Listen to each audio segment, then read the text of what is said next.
Diana Bisesar of Paraguay is heading into her third year at Pitzer College in Claremont, California. Early in the pandemic, Bisesar could not come to the United States. She spent her first year of college learning by video from the South American country.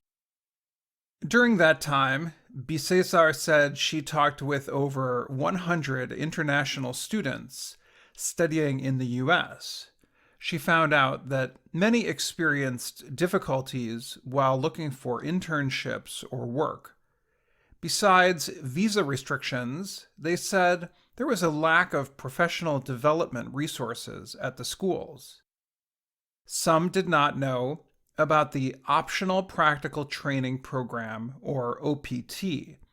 It is a U.S. government program that permits international students to stay in the U.S. for one more year after graduation and work in their field of study. I have met with many students who didn't know about OPT or who didn't know how to write an American-style resume, who didn't know who to reach out to for help. And they have to go back to their countries because, they didn't have enough time to work on their applications, to do their research because it was too late. That is when Bisesar started working on a website designed to help international students with internships and job hunting in the U.S. After almost 2 years, Mapis was launched last February. The site is currently open to a small number of users. Bisesar said she hopes to make it available to all international students later this year, and she is building the website while working on an internship program at the technology company Meta.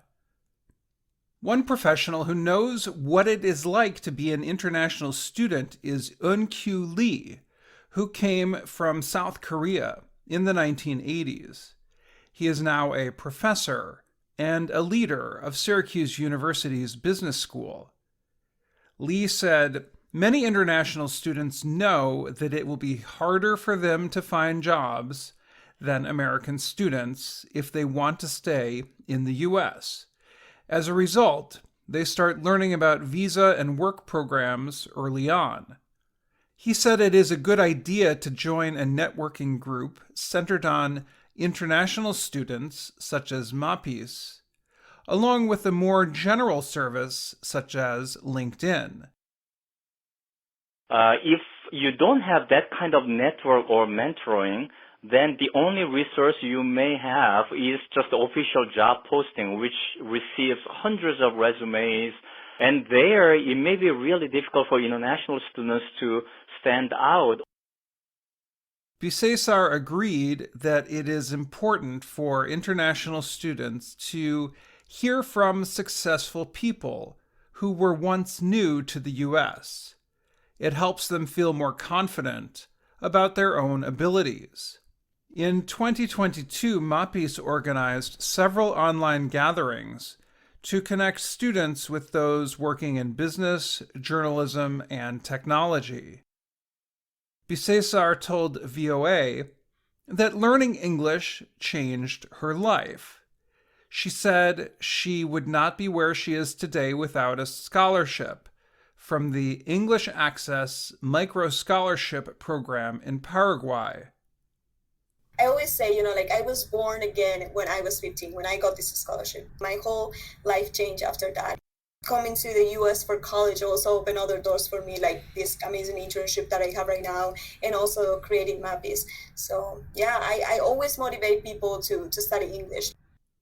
Bisesar also attended the Education USA Academy at Temple University in Philadelphia one summer, where she lived and learned with Americans and other international students.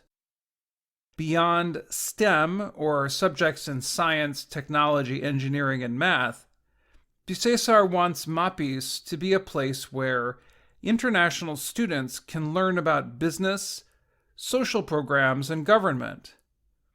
In fact, Lee, the Syracuse professor, said community service projects are a great way for international students to expand their networks and learn to work with Americans. It may not be directly related with their major or directly related with the internship or career opportunities that they are pursuing, but kind of experiencing themselves that they can add value to the community around in the U.S. society. I think it's a very important part to develop their own self-identity and confidence. Bisesar agreed. After they go back to their countries, they usually make a big impact, she said. I'm Dan Friedel.